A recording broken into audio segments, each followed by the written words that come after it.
Pernah gak kita ngerasa kita sudah tahu jawabannya, tapi ternyata Allah menunjukkan hal yang sama sekali di luar dugaan kita. Kita pikir kita faham rencana hidup kita, tapi ternyata Allah punya rencana yang lebih dalam, lebih lembut, dan kadang lebih sulit difahami. Begitulah kisah Nabi Musa, seorang nabi besar yang tetap mau menempuh perjalanan panjang demi satu hal, belajar. Allah memintanya menuju Majma'al Bahrain, tempat bertemunya dua lautan. Namun yang bertemu di sana bukan hanya dua lautan di bumi, melainkan dua lautan ilmu. Lautan ilmu Nabi Musa, ilmu syariat, hukum, dan hikmah yang tampak. Dan lautan ilmu Khidir, ilmu tentang rahasia takdir. Ilmu yang hanya Allah bukakan bagi hamba-hamba yang dekat dengannya. Kedua lautan itu bertemu, tapi tidak saling bercampur. Ada batas yang tak terlihat, yang Allah jadikan sebagai isyarat bahwa seberapapun luas lautan ilmu manusia, selalu ada lautan lain yang lebih dalam, yang hanya bisa dijangkau oleh mereka yang berserah dan tunduk pada kehendaknya. Dan disitulah kedua lautan ilmu itu bertemu dalam realitas kehidupan.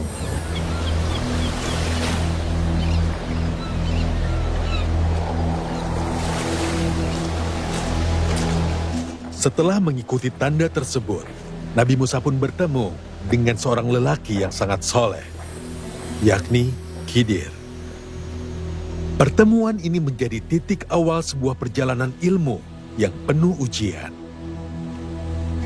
Musa berkata dengan rendah hati, "Bolehkah aku mengikutimu agar engkau mengajarkan kepadaku ilmu yang benar dari sisi Allah?" Sesungguhnya engkau tidak akan sanggup bersabar bersamaku. Dan bagaimana engkau dapat bersabar atas sesuatu yang aku lakukan ketika engkau menyaksikannya, sedang engkau belum mempunyai pengalaman yang cukup tentang hal itu, yakni engkau tidak mengetahui hakikat tentang perbuatan yang saya lakukan itu.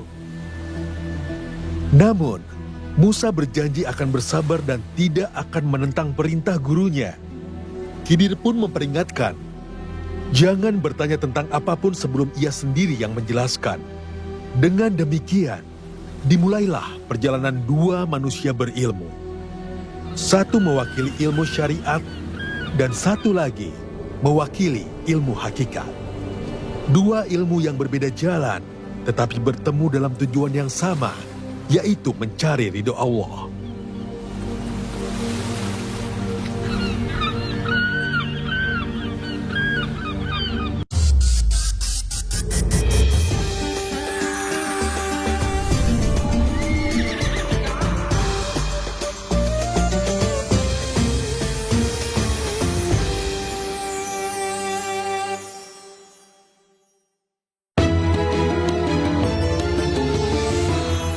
Acara ini dipersembahkan oleh niatnya tulus ingin membantu, tapi kok malah dituduh cari panggung. Pernah nggak sih Anda ragu berbuat baik cuma karena takut dikomentari negatif? Niat tulus sering banget dicurigai sebagai pencitraan. Akhirnya banyak dari kita yang jadi pilih-pilih atau malah berhenti berbuat baik karena takut dihujat. Padahal penilaian manusia itu fana, tapi balasan Allah itu nyata. Komentar orang tidak akan pernah mengurangi pahala kita selama hati kita tetap terpaku pada ridhonya. Lalu gimana caranya agar hati kita tetap strong dan gak goyah meski kebaikan kita dicela?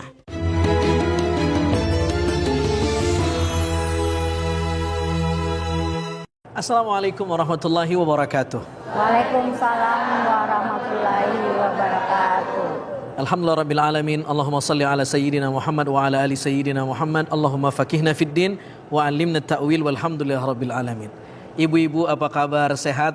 Alhamdulillah. Mudah-mudahan puasanya lancar, berkah, Amin. dan diterima oleh Allah Subhanahu wa taala. Amin. Begitupun untuk pemirsa yang ada di rumah. Saudara yang dimuliakan Allah Subhanahu wa taala, tema kita hari ini seksi banget. Pacaran lagi puasa atau pacaran di bulan Ramadan. Boleh apa enggak? Saya nggak mau kejebak. Mesti didudukkan seolah-olah pacaran di bulan Ramadan boleh. Tidak. Ramadan dan tidak Ramadan mestinya tidak pacaran. Pacaran apa yang dimaksud? Kalau yang dimaksud pacaran adalah saling berkenalan, berinteraksi yang wajar, saya kira tidak ada masalah. Kan memang kita mesti berinteraksi. Kalau nggak berinteraksi gimana mau dapat jodoh? Lah, anak ayam jodohnya. Di rumah aja ngumpet. Mesti kenalan dan kenalannya wajar, tidak melanggar syariat Allah. Jika itu yang dimaksud pacaran, kita tinggalkan istilah pacarannya, tetapi interaksinya dibolehkan. Tapi jika pacarannya melampaui ajaran agama, meskipun namanya ta'aruf, buang istilah ta'arufnya, hukumin itu pacaran. Yang kedua, puasa, salah satu pesan moralnya adalah imsakun nafas, mengontrol diri. Puasa ini diungkap dalam dua bentuk di Quran. Yang pertama siyam, ya ayyuhalladzina amanu kutiba alaikumus siyam. Yang kedua saum, inni nadzartu lirrahmani sauman. Apa beda siyam dengan saum? Para ahli bahasa beda-beda pendapat, tetapi salah satu maknanya kata mereka adalah siyam itu menahan tidak makan, tidak minum, tidak berhubungan badan di waktu tertentu dengan cara tertentu, namanya siyam. Nah, saum itu lebih luas dari siyam, bukan hanya tidak makan, tidak minum, tidak apapun yang melanggar aturan Allah, namanya saum. Jadi mana yang lebih sulit, siyam atau saum? Saum. Siyam gampang. Suruh aja anak kita nggak makan, nggak minum. Wah, mungkin lebih tahan dari kita. Apalagi kalau sehari puasa dikasih gocap. Tapi tidak saum atau melakukan saum, wah itu sulit sekali. Makanya ulama mengatakan ada yang disebut dengan pembatal-pembatal puasa, al-mubtilat. Apa bu? Apa contoh al-mubtilat? Masuknya makanan lewat rongga terbuka yang ada di badan kita secara sengaja, batal puasa. Yang kedua, berhubungan badan, batal puasa. Itu namanya mubtilat. Tetapi yang kita mesti garis bawahi bukan hanya mubtilat, ada yang disebut dengan muhbitat. Apa bu? Muhbitat. Kita ngaji dikit nih. Apa itu muhbitat? Sesuatu yang tidak membatalkan puasa tapi merusak kualitas puasa. Contohnya, bohong, sumpah palsu, menzolimi tetangga.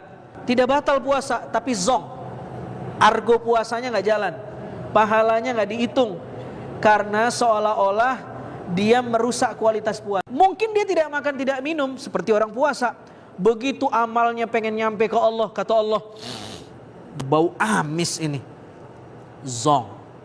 Nah, pacaran lagi puasa mungkin tidak membatalkan puasa tetapi merusak kualitas puasa, karena puasa mengajarkan kita menggembosi nafsu, tapi di saat yang sama dia justru mengikuti hawa nafsunya. Mudah-mudahan bermanfaat. Ada pertanyaan ibu-ibu? Iya, silahkan ibu. Bismillahirrahmanirrahim. Assalamualaikum warahmatullahi wabarakatuh. Waalaikumsalam warahmatullahi wabarakatuh. Perkenalkan, saya Ismi, ingin bertanya Ustadz, banyak pasangan yang sudah menikah ataupun belum yang suka membagikan momen romantis mereka di sosial media. Untuk melihat itu, ada yang berimajinasi untuk mengandung syahwat. Apa dosanya itu untuk orang membagikan, apa untuk orang yang melihat? Assalamualaikum warahmatullahi wabarakatuh. Waalaikumsalam warahmatullahi wabarakatuh. Iya, pertanyaannya bagus. Memposting kemesraan di media sosial, jika bukan pasangan sendiri, nggak usah pakai ditanya. Kita udah tahu jawabannya karena itu pertanyaan yang aksioma, maklum minad din fid darurah. Sesuatu yang orang pasti tahu kalau kita nyebarin kemesraan bukan sama pasangan di media sosial, haram. Bagaimana dengan pasangan sendiri? Lihat sesuai dengan porsinya atau tidak. Sebenarnya dalam Islam kita boleh memposting atau nge-share kebaikan, namanya tahaddutsan bin ni'mah. Tetapi jika kenikmatan, kebahagiaan, kemesraan atau ruang privat kita share melebihi porsinya di ruang publik, namanya bukan tahaddutsan bin ni'mah tapi tahaddutsan bin niqmah. Kita mengundang bencana, bukan mengundang nikmat dari Allah. Bukan memposting nikmat, tapi memposting bencana. Boleh jadi setelah kita nge-share itu, mungkin istri kita nggak nutup aurat, atau ruang privat kita diketahui orang, memunculkan hiket. Orang jadi dengki, orang jadi ikut-ikutan masalah kita, dan akhirnya tidak baik. Padahal Al-Quran mengatakan dalam surat An-Nur ayat 27, Allah Subhanahu wa taala berfirman, A'udzubillahi minasyaitonirrajim, ya ayyuhalladzina amanu la tadkhulu buyutan ghaira buyutikum. Wahai orang yang beriman, jangan masuk ke rumah orang yang rumah itu bukan rumah kamu. Apa pesan moral dari ayat ini? Dalam hidup ini mesti ada ruang privat dan ruang publik. Ada rumah kita, ada rumah orang, ada rumah bersama. Media sosial, meskipun namanya media sosial, tapi tetap saja ada ruang privat yang tidak boleh kita posting di ruang sosial. Artinya adalah boleh memposting tapi sewajarnya. Paham, Bu? Alhamdulillah. Mudah-mudahan bermanfaat. Assalamualaikum warahmatullahi wabarakatuh. Waalaikumsalam warahmatullahi wabarakatuh.